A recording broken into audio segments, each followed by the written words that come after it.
It is a beautiful day today, isn't it? It is, and I'm very excited because today is the first day of the fourth quarter. I'm pretty sure I got that right. Okay, first day of the fourth quarter. I've gotten that wrong before, so first day of the fourth quarter. And since Scott and his family, minus Vaughn, are in Oklahoma, which, for the record, is not why I'm excited, but since they are out of town, I get the honor of introducing the topic of loving the Lord your God with all your strength. For those of you who are visiting, our vision for this year comes from Mark chapter 12, when Jesus was asked, what is the greatest command? And he said to love the Lord your God with all your heart, soul, mind, and strength. And so this year, every quarter, Scott has been bringing lessons to us on each of those words. And the fourth quarter will be focused on strength. If you look in your vision booklet, you'll see for October in particular, Scott will be talking to us about loving God with our strength in a broken world. Life is really hard, right? And you've heard me say that many times. I don't shy away from that idea. We have loss, we have heartbreak, we have mental health problems and physical health problems, and our loved ones hurt us, and the list goes on and on. Life becomes very hard. And Scott's going to talk to us about serving God and loving Him persistently so that He can give us the resilience that we need to get through this life. And I, for one, am very excited to hear those lessons. But I'm going to take a different approach this morning. I would like to take this time that we have together this morning to talk about, to give you a warning. Because sometimes I think we can fall into a trap and think that we don't have to love God with all of our strength. And you'll see more about what I mean by that here in a minute. I would like for us to start, though, by looking at Deuteronomy chapter 6 and verse 5. This should look familiar to you. In fact, in Mark 12, when Jesus answers the question, what is the greatest commandment, he is quoting Deuteronomy 6:5. And I want us to go here because I think that we can gain a little bit better understanding about what it is that Jesus is telling us by looking at this verse. If you're just casually paying attention to me right now, hopefully you still see something different here from what we've been talking about for our vision this year. And that's the word mind. It doesn't appear, right? Deuteronomy, it says, and you shall love the Lord your God with all your heart, with all your soul, with all your strength. Where's the word mind? Jesus said mind, didn't he? I mean, I hope so because we have it on our logo. And Scott spent an entire quarter last quarter talking about loving God with your mind. Well, I looked into it, and it turns out the original Hebrew, translated as heart here, has dual meaning.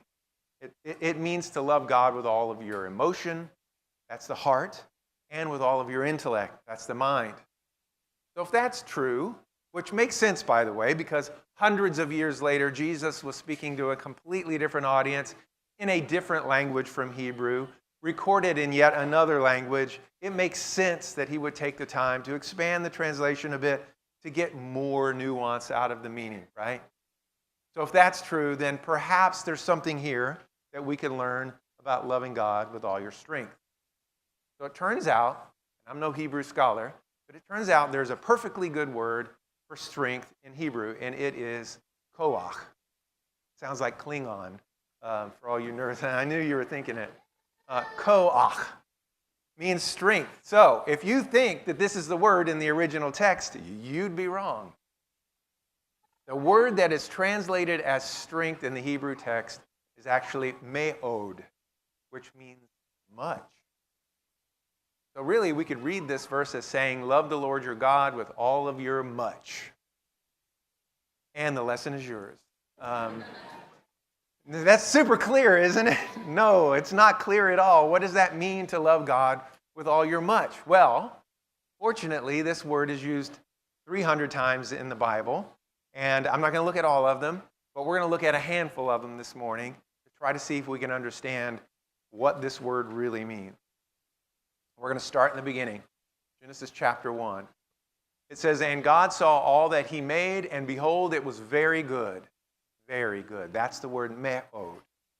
And there was evening and there was morning the sixth day. So, God spoke all things into existence, and he said, yeah, that's all right. No. He said it was me'od good. There was much good. It is an adverb. I'm terrible at grammar, so if I get something wrong, please don't correct me. I think it's an adverb that modifies the goodness of God's creation. There was a lot of goodness there. Let's skip ahead a few chapters. Chapter 4 is talking about Cain and Abel. It says, and the Lord had regard for Abel and his offering, but for Cain and his offering he had no regard. So Cain became very angry. He wasn't just upset. He wasn't just jealous. He didn't need to just walk it off. There was much anger.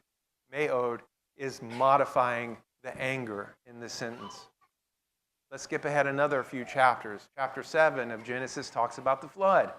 The water prevailed and increased greatly on the earth, and the ark floated on the surface of the water. So it didn't just rain a lot and get swampy outside. There wasn't even just a flash flood, which can be dangerous, but there was much increase in the water.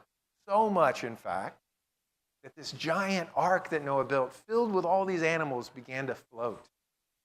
It's amazing to think about. Let's go to 1 Samuel, after Saul was anointed the king.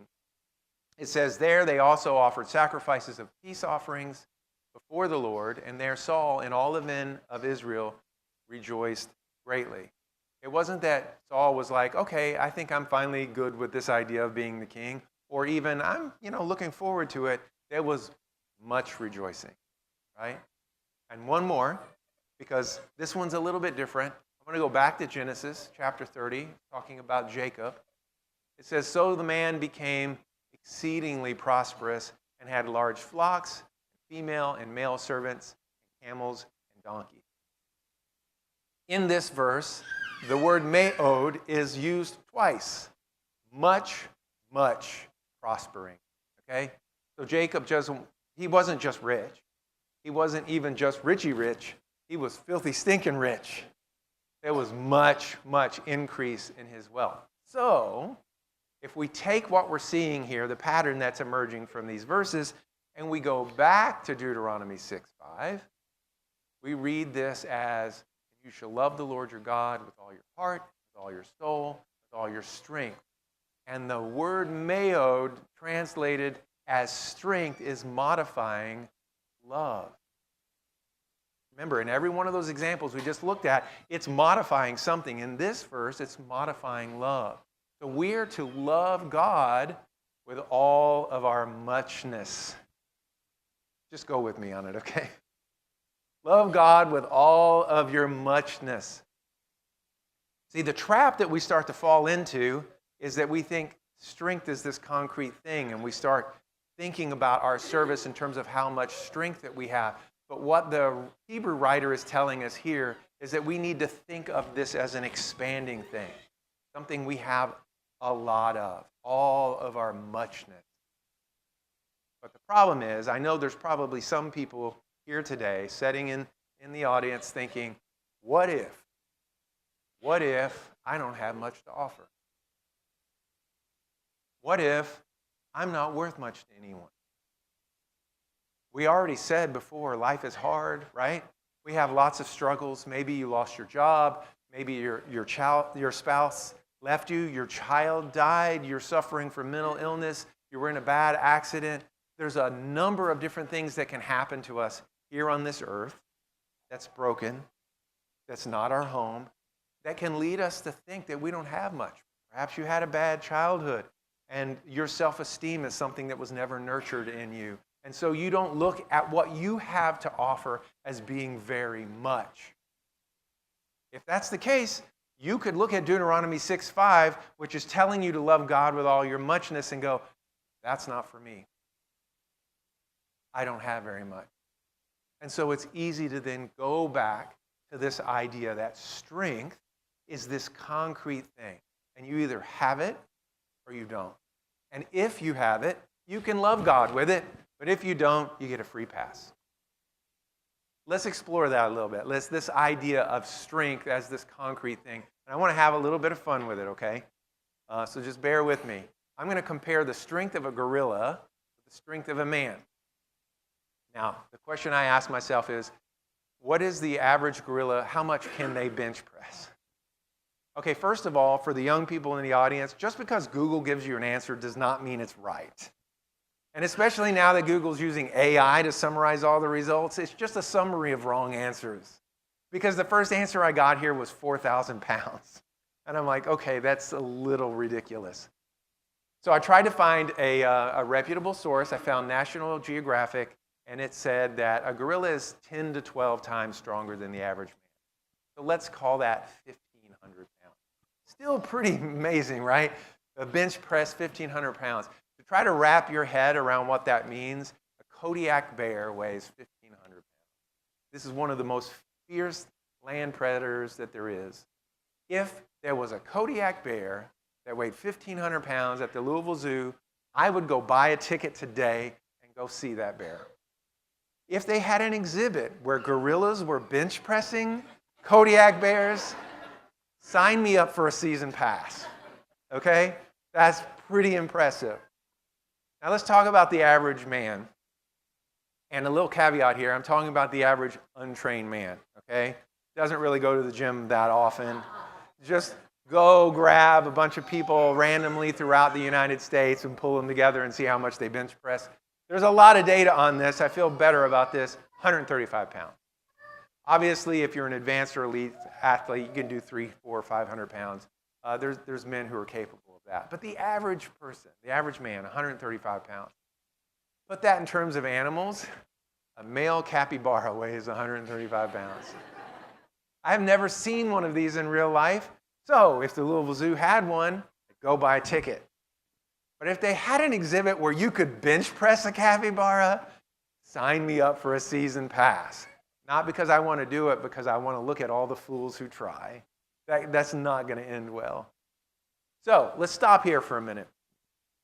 If this is the way we think about strength, we're going to look at the person who can do 1,500 pounds worth of work as being strong and capable of loving God with all of that strength. They have more responsibility and more accountability to doing that because they have so much strength.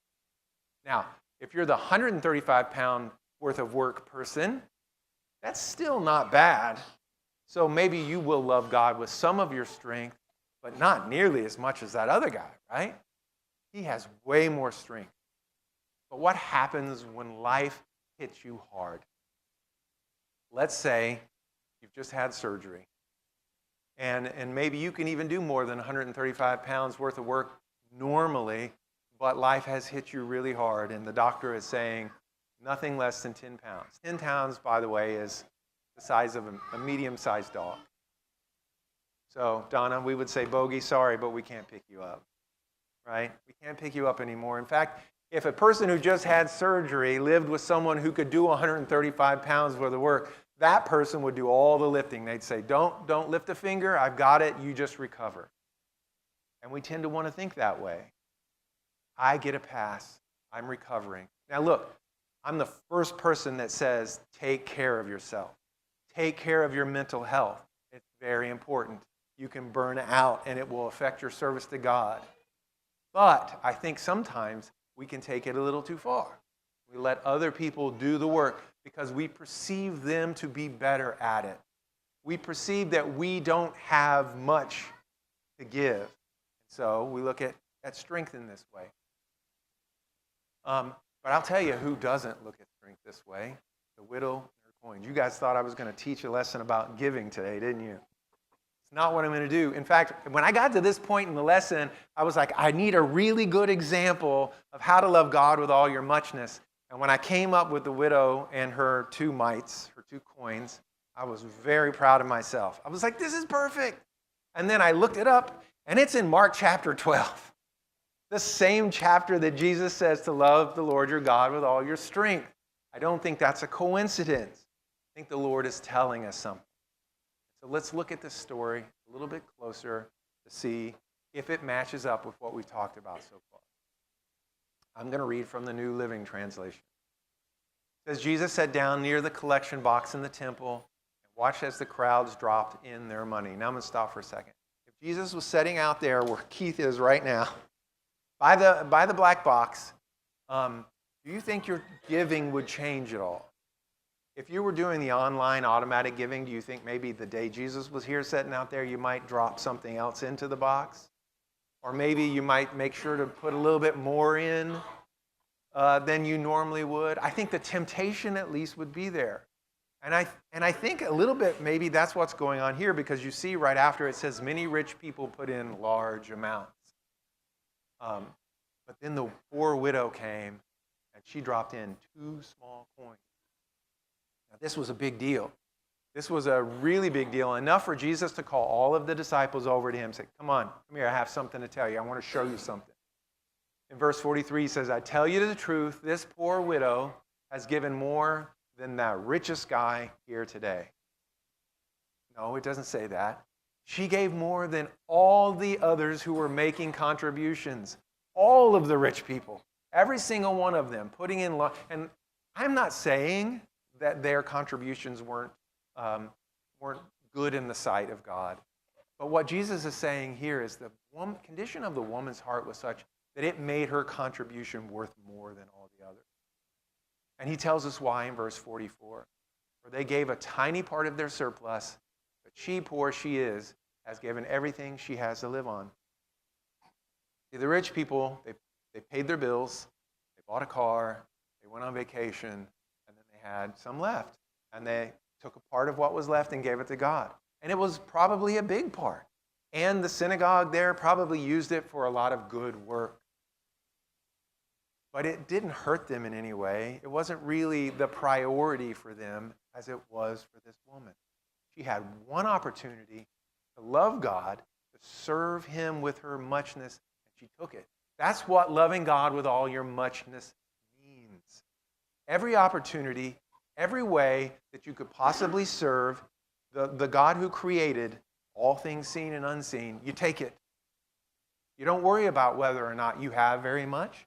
You don't worry about whether or not you are worth very much. You don't worry about whether or not what you do has a big impact.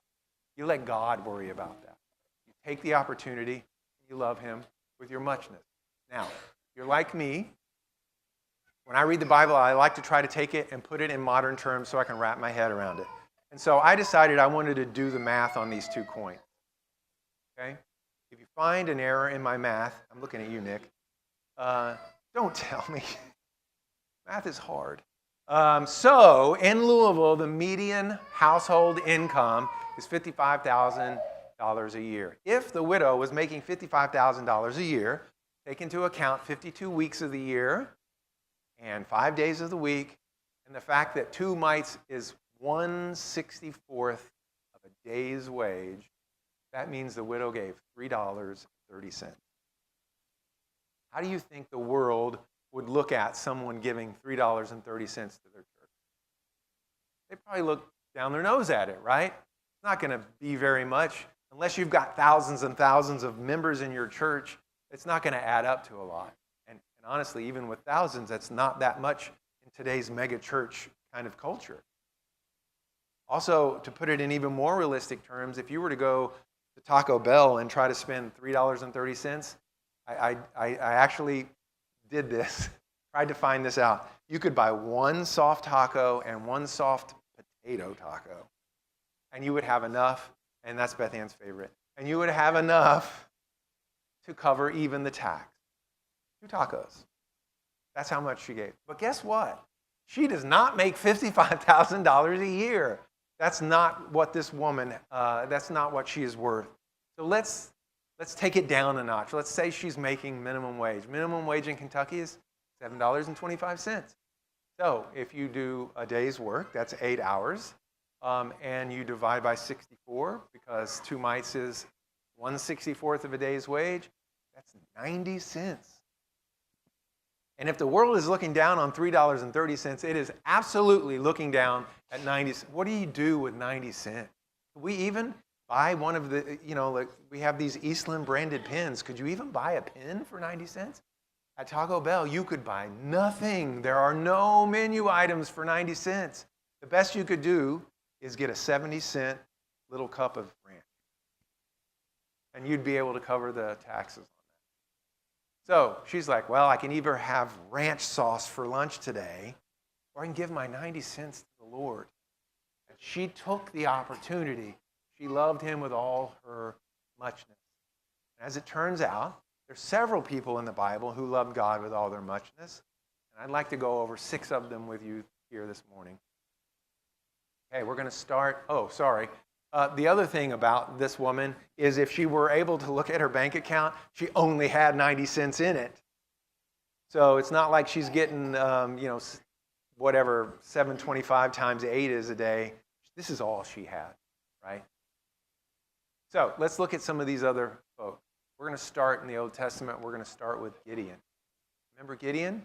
The Midianites had invaded Israel, and the Israelites were being oppressed by them, and they needed to be delivered. And God went to Gideon and said, I need you to raise an army and deliver Israel for me. And what did Gideon say? Oh, I'm not worth very much. I don't have very much experience. Are you sure you want me to do this? Isn't there someone else that's better suited for this job? He said, my family is the weakest family in Manasseh, and I am the least out of that family. You can't be serious. But what happens? He decides to go ahead and love God with all his muchness, to take every opportunity he had to follow God's commands, and he put together an army, which God had him whittle down to 300 people. And using jugs and trumpets and making a lot of noise, they tricked the Midianites into attacking themselves and delivered Israel. Not through Gideon's strength, but through God's strength. Because see, the thing about loving God with all your muchness is he can take a little tiny thing, 2 mites, the weakest member of the weakest family, and he can do mighty deeds through that. God can accomplish miracles through the smallest of deeds. And that's what happened with Gideon. Next person on my list is the widow of Zarephath. The widow was preparing to cook her very last meal. She was expecting 100% that her and her son would starve to death afterwards. And then Elijah comes and says, I want some bread and water. I guarantee you most of us would say, okay, we're getting ready to die over here. Can we have one meal with some dignity? I don't have much. Surely there's someone else who has some. Now keep in mind there's a drought, so maybe not very many people had much. But surely someone can spare you bread more than me. She didn't say that. She saw this as an opportunity to love God, to serve him with all of her muchness. So she gave it to him. And as a result, God, through Elijah, performed a miracle so that all of her oil and her grain would last throughout the drought. And even though her son died after, Elijah came back and raised him from the dead. Similar story with Gideon. But what we learn here is that even when we think we're giving up the last little bit of whatever it is we have, last little bit of mental energy, last little bit of physical strength, last little bit of money, of food, whatever it is, God can miraculously provide more. We don't have to worry about where's the next one coming, where's the next day's wage, the next meal. God provides that for us. So we happily serve him with all of our muchness. Let's talk about Andrew. This is a little bit of a stretch. Okay? So if you don't buy it, don't talk about Andrew when you preach next time. But I like this one because Andrew is not a prominent apostle. We don't read about these grand adventures that he took, these grand miracles that he performed. He's just kind of quietly in the background. And there is the potential for him to think, I am just, I'm not a James, a John, I'm not a Paul or a Peter, and so maybe I don't have to serve God as much as these other guys. But what did Andrew do? First of all, he was a disciple of John the Baptist, and he was the first apostle to recognize who Jesus was and to follow him. And the first thing that he did once he discovered who Jesus was he went and got his brother Peter. And Peter was converted. So in a sense, all that Peter did is a result of Andrew saying, I found the Messiah. He also found the young boy who had the fishes and the loaves that Jesus used to feed the 5,000. He brought that to Jesus. Also, when the Greeks came to Philip and said, we need to see this Jesus, Philip asked Andrew, and Andrew said, let's go. And he took him to Jesus. We also read about him evangelizing after Christ returned back to heaven. So the point is, Andrew, who may not have been flashy or well-known or had a good marketing team, he did a lot in terms of personal connections. And as a result, many people were brought to Christ. Just the tiniest thing, just a cup of cold water, a kind word, living a life that shows someone what it looks like to follow Jesus. These are important things. This is what it means to love God with all your strength, with all your muchness. And since I mentioned the young boy, let's go ahead and put him on the list. All right, he was so insignificant from a social standing perspective that he wasn't even counted in the 5,000, right? It was 5,000 men. They didn't count the women and children. So here is this young boy with this basket of food, and I'm sure he had to think, okay, now wait a minute. You're telling me that everyone here is going to starve unless I give you my food, but like, how is this going to feed everyone? Maybe it's okay if at least I don't starve. I thought ahead. I should be rewarded for that. But instead, he willingly gave the very little that he had to Jesus. What did Jesus do? He turned it into a miracle we're still talking about today, a miracle that taught his own disciples a lesson. It shows that God can take whatever tiny thing that we offer him and turn it into something bigger than we could ever possibly imagine. Let's look at the repentant woman in Luke chapter 7. Remember, Jesus was visiting Simon the Pharisee. And Simon wasn't very hospitable to Jesus. He didn't wash his feet. He didn't show him any sort of love or didn't sort of treat him in a way that he should, given who Jesus was. And yet here's this sinful woman. They call her in some translations an immoral woman who came in, and she, at the feet of Jesus, cried so much that she washed his feet with her tears. She dried his feet with her hair. And she anointed him with the most expensive perfume, probably all that she had to her name. And Simon was very upset about this. But Jesus said, essentially, this woman took the opportunity to show me her love. Remember, me'od, much, is modifying love in that verse, right? And this was the embodiment of love. What did she get for that? She got her sins forgiven. She got salvation. And my favorite part is that he told her to go in peace. We talk about living in a broken world and how hard life is. A lot of us know that very personally, and we know that we've been seeking peace. That's all we want. Just give me some peace. And that's what Jesus gave her because she loved him with all of her muchness. And then finally, Tabitha, otherwise known as Dorcas. Tabitha, we don't read anything about her having a husband, so she was probably unmarried.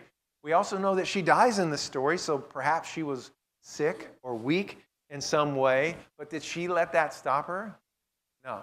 She didn't say, I'm not worth anything to anybody. I'm just this lowly single woman trying to just live my life. She didn't say, I'm sick and therefore I get a pass and let someone else who has 1,500 pounds worth of strength in them do the work.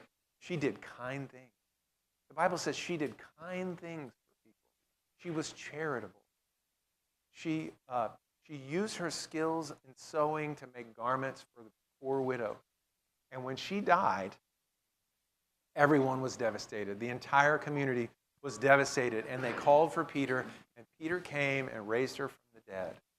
And what happened as a result of that? Many people in Joppa were converted to Jesus Christ.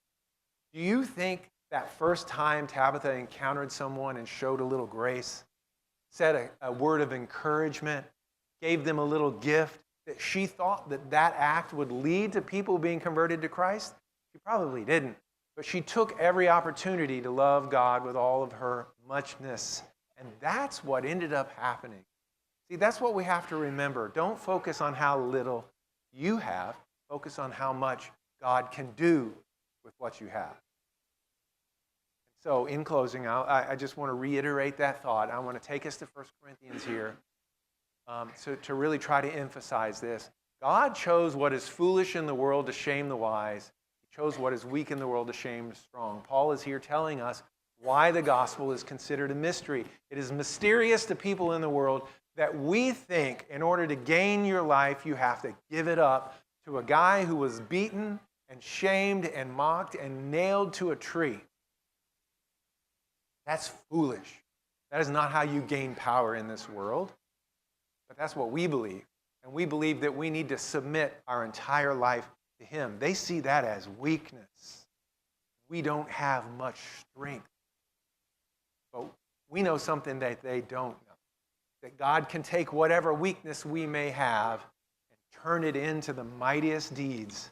And he will, in the final day, be victorious as a result of it. So, hopefully, we now understand what loving God with all our muchness really means. And we can take that and think about it as we go through the rest of this quarter, learning about loving God with all of our strength. If you are here today and you have not been baptized into Jesus Christ, take this opportunity. Maybe you haven't because you think you have too many sins in your past for him to forgive. That's not a thing. It's not a thing. God can forgive anything and everything that you bring him. Take the opportunity to love him with your muchness and be baptized into Jesus Christ. If you've already been baptized but you've fallen away, again, take that opportunity to come back. He's ready to tell you, just like the woman in Luke 7, your sins has been forgiven. Go in peace. So if you're subject to the gospel call in any way, please come forward now as we stand and stand.